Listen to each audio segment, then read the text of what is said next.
বাংলাদেশে বাঙালিদের উপর অকথ্য নির্যাতনের দরুন প্রাণ রক্ষার তাগিদে কিছু মানুষ সীমান্ত ডিঙিয়ে ভারতে আশ্রয় নেওয়ার ইস্যুকে কেন্দ্র করে ভারতের বাঙালি বিদ্বেষী চক্রান্তকারীরা বাঙালিদের উপর আক্রমণ শুরু করেছে। এই অভিযোগ তুললেন আমরা বাঙালি রাজ্য সচিব গৌরাঙ্গ রুদ্রপাল। দেশে সর্বত্র বিভিন্ন অজুহাতে বাঙালিদের আক্রমণ করা হচ্ছে, বিভিন্ন সরকারি সুযোগ সুবিধা থেকে বঞ্চিত করে সাংবিধানিক অধিকার ছিনিয়ে নেওয়া হচ্ছে।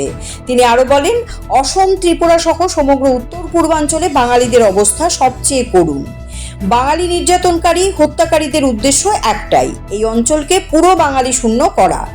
বাঙালি বিদ্বেষী চক্রান্তকারীরা এখন অসম চুক্তি, টিএনভি চুক্তির মাধ্যমে এবং এনআরসি আইনকে ধারাকে কাজে লাগিয়ে ভারতের মাটি থেকে ভূমিপুত্র এবং স্বাধীনতার রূপকার বাঙালিদের উৎখাত করার জন্য উঠে পড়ে লেগেছে।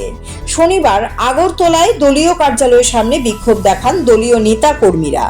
এই অবস্থায় আমরা বাঙালি দাবি তোলে স্বাধীনতার জাতীয় প্রতিশ্রুতির বাস্তবায়ন এবং বাঙালিদের উদ্বাস্তু পাঞ্জাবিদের মতো পুনর্ক্ষতিপূরণ দিয়ে পুনর্বাসন, বাঙালি রেজিমেন্ট গঠন সহ বাংলার অঞ্চলগুলো নিয়ে স্বয়ংসম্পূর্ণ সামাজিক অর্থনৈতিক অঞ্চল গঠন, ভারতের বুকে বাংলাদেশি বিদেশি বলে বাঙালি বিতাড়নের সমস্ত উদ্যোগ বন্ধ করতে হবে।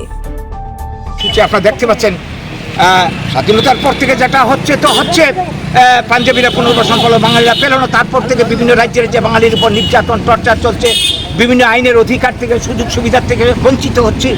তারপর এই গত কবছর ধরে যেটা চলছে, উত্তর পূর্বাঞ্চল আসাম সহ ত্রিপুরার বুকে 80 জনের দাঙ্গা হলো 80 সালে, তারপর আসামের বুকে 83 সালে দাঙ্গা হলো। টার্গেটটা কি?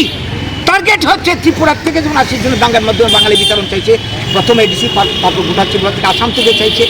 এইভাবে গোটা ভারতবর্ষের বুকে বাঙালি বিরোধী যে ষড়যন্ত্র চলছে, এই ষড়যন্ত্রের একটা চূড়ান্ত পরিণতি এখন আমাদের জন্য অপেক্ষা করছে।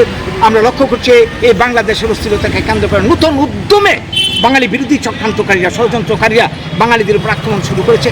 গুজরাটে কিছুদিন আগে মাঝখানে কাজের ঘটনা হয়েছিল, যারা 50 বছর ধরে গুজরাট থেকে ব্যবসা বাণিজ্য করছিল, তাদের বুলডোজার চালিয়ে সরকারি উদ্যোগে বাড়িঘর দোকানপাট ভেঙে চুরমার করে দেওয়া হয়, ঘাট গলা ধাক্কা দিয়ে বের করে দেওয়া হয়।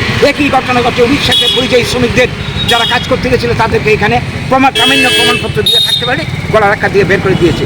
এই ঘটনা চলছে দিল্লি, বিহার, উড়িষ্যা, ভারতের সর্বত্র গত কবছর ধরে আমরা দেখছি, এবং এটা মহান মাত্রা ছাড়িয়ে যাচ্ছে এই বাংলাদেশের অস্থিরতাকে কেন্দ্র করে। এইভাবে আমরা কতদিন নির্যাতন সহ্য, আমাদের অপরাধটা কি? আজকে বাঙালিরা যদি গুজরাটে গিয়ে ব্যবসা করতে না পারে, উড়িষ্যা থেকে কাজ করতে না পারে, দিল্লিতে থাকতে না পারে, তাহলে আমরা বলতে বাধ্য হচ্ছি বাংলার বুকে কোনো অবাঙালির স্থান নেই। কোনো অবাঙালিকে আমরা বাংলার বুকে আমরা থাকতে দেবো না। ভারতবর্ষের সবাই দেশ হয়, তাহলে বাঙালির তো অধিকার থাকবে সব রাজ্যে যেমন অন্যদের আছে, তা আমাদেরটা এখন দেখছি আমাদের কোনো অধিকার নেই। কাজেই এই পরিস্থিতি আগামী দিনে কিন্তু ভয়াবহ পরিণতি ডেকে আনবে। এর জন্য দায়ী থাকবে বর্তমানে যারা ক্ষমতাসীন দল এবং প্রত্যেকটা রাজনৈতিক দল, যারা ক্ষমতার জন্য এই সমস্ত কাজকে যারা মদত দিচ্ছে। CRI TV, channel for news and entertainment.